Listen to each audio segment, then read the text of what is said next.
नमस्कार, स्वागत है आपका इंडिया न्यूज 28 में। ये बात करते हैं मध्य प्रदेश की कुछ खास खबरों की। भोपाल मसाजिद कमेटी में फोटोकॉपी घोटाला। एक पेज की कॉपी 16 रुपए में कराई, बिल्डिंग मेंटेनेंस में भी नियम विरुद्ध भुगतान।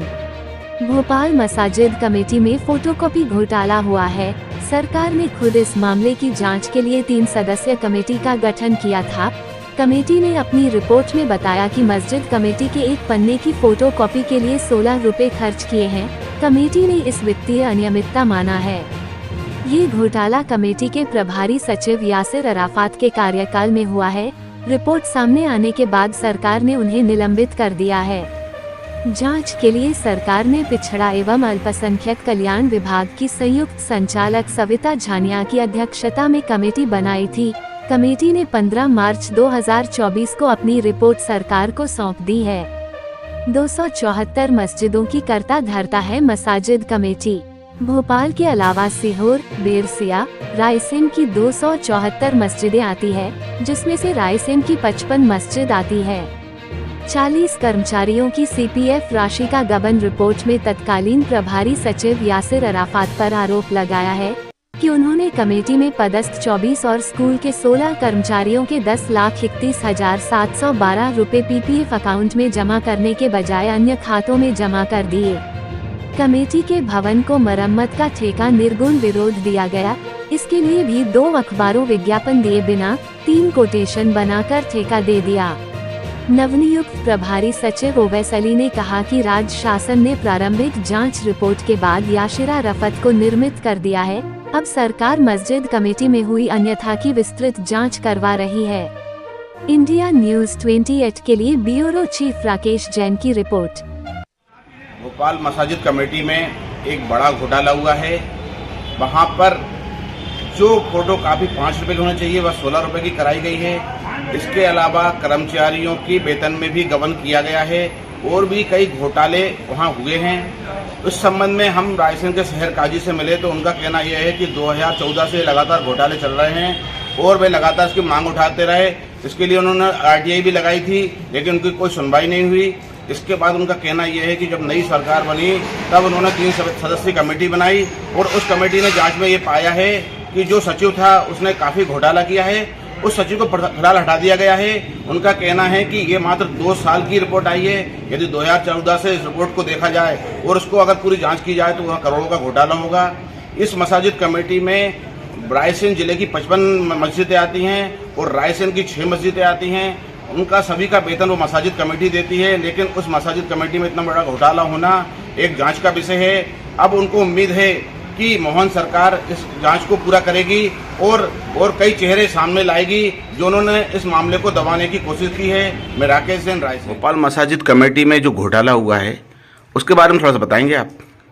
मसाजिद कमेटी जो रायसेन, भोपाल, सीहोर तीनों जिलों में गठित एक कमेटी है, अनुदान शुदा कमेटी है। सरकार एक कमेटी बनाती है जिसमें रायसेन के भी नुमाइंदे होते हैं, लेकिन 2014 से कुछ ऐसा रहा कि कमेटी नहीं बनेगी क्योंकि उसमें कुछ प्रशासनिक अधिकारी मुलविस रहे जो कमेटी नहीं बनाई गई। 19 में एक कमेटी बनी थी 15 महीने के लिए। उस कमेटी के सचिव व चेयरमैन ने भी 5,20,000 रुपये खाए, जिसमें एक मंत्री, साबिक मंत्री के कहने पर एक चेयरमैन ने तो पैसा वापस अकाउंट में भेज दिया, लेकिन उसके सचिव पे अभी भी विलय है और क्राइम में उसकी रिपोर्ट मौजूद है। उसके बाद में यही प्रभारी सचिव ने उनसे सांठगांठ करके उसका पेरोल को बंद कर दिया और मसाजिद कमेटी के जितने भी तीनों जिलों में निकाह होते हैं उसकी फीस पूरी मसाजिद कमेटी में जमा होती है। जैसे रायसेन कजियात है जिसको मैं देखता हूँ, इसकी भी तकरीबन 10 से 12 लाख रुपए जो आय होती है ये पूरी मसाजिद कमेटी में हम जमा करते हैं, उसकी रसीद प्राप्त करते हैं। उसी में वहाँ कुछ मेंटेनेंस में, कुछ फार्मों में जैसे स्कैन करने के फार्म पे 16 रुपये का कोटेशन ले लिया और 5 रुपये में अच्छी स्कीम हो जाती है, तो करोड़ों रुपए का इसमें घोटाला है। अभी तो ये 2 साल का हिसाब जो पेपरों में आ रहा है तकरीबन 2 साल का है। अगर 2014 से बारीकी से इसकी जांच की जाएगी तो बहुत अनियमितताएं निकलेंगी, क्योंकि प्रभारी सचिव ने अपने आप में 3 एग्रीमेंट ले लिए, 3 पदोन्नति ले ली। 6-8 महीने में उन्होंने पदोन्नति लेके अधीक्षक का पद प्राप्त कर लिया। अब शासन ने आंखें क्यों बंद करी उनके साथ, कौन सा उनसे मामला था, ये शासन बताएगा। ये जाँच का विषय है, लेकिन अफसोस है कि इस अदारे में बहुत बड़ा घोटाला हुआ है। क्या नई सरकार से आपको कोई आशाएं हैं? नई सरकार आई है, उसने तो ये खोला है। हम तो 2014 से मुस्तकिल लिखा पढ़ी कर रहे हैं और 2020 में भी इसी मुद्दे को लेकर एक विवाद मेरे साथ भी हुआ, जो मैं हाई कोर्ट भी गया था। सिर्फ भ्रष्टाचारी को लेकर मैं भी लड़ रहा हूँ इसमें, और तकरीबन वहाँ के भोपाल रायसेन के काजी मुफ्ती के कर्मचारी हैं, सबसे 50,000 रुपया प्रभारी सचिव ने लिया था कि सबको 5 में वेतन दिलाया जाएगा। 21.5 लाख तो ये कर्मचारियों को ही लिए हुए हैं, उसका भी कोई हिसाब नहीं। आपको लगता है कि कितना घोटाला हुआ होगा तकरीबन? बारीकी से देखा जाए तो तकरीबन करोड़ों से ऊपर निकलेगा। अच्छा, रायसेन में कितने मस्जिदें आती हैं इस मसाजिद कमेटी के अंदर? रायसेन शहर में 6 मस्जिदें हैं जी। और पूरे जिले में तकरीबन 55-57 मस्जिदें हैं। तो उनका पूरा जो भी वेतन वगैरह वहीं से आता है क्या? हाँ, इमाम की जो तनख्वाह है, जो गवर्नमेंट जो ग्रांट देती है, उसी में से डिस्ट्रीब्यूट 3 ज़रूर के लिए होता है। इसके लिए कोई ट्रस्ट बना हुआ है क्या? कमेटी बनती है, लेकिन अभी फिलहाल शासन ने बनाई नहीं है। उम्मीद है कमेटी बन जाएगी और बारीकी से हिसाब होगा तो सब दूध का दूध, पानी का पानी हो जाएगा। जब कमेटी नहीं बनी है तो फिर आप लोगों को तनख्वाह वगैरह कैसे मिलती होगी? इसीलिए वो प्रभारी सचिव को पद वो दिया हुआ था प्रभार, उसी के माध्यम से अनुदान आता था, उसी के माध्यम से जमा होता था, उसी में गड़बड़ी हुई। अच्छा, तो आप क्या कहना चाहते हैं आप? अब यह है कि शासन ने जो गठित कमेटी, जांच कमेटी बनाई है, बहुत अच्छी है और शासन एक्टिव है, क्योंकि पहले के जो वहाँ पे अधिकारी बैठे हुए थे वो प्रभारी सचिव से मैनेज थे। अब लेकिन जो अधिकारी आए हैं वो बिल्कुल निष्पक्ष काम कर रहे हैं और हमें उम्मीद है कि बहुत जल्दी उसको जेल में डाल देंगे। पुराना कोई ऐसा अधिकारियों से आपकी चर्चा हुई और आपने उनके संज्ञान में बात लाई हो? पुराने अधिकारियों में मेरी मालवी जी से भी बात हुई थी। ये मालवी जी कौन थे? ये वहाँ वित्त विभाग में, सतपुड़ा विभाग में थे।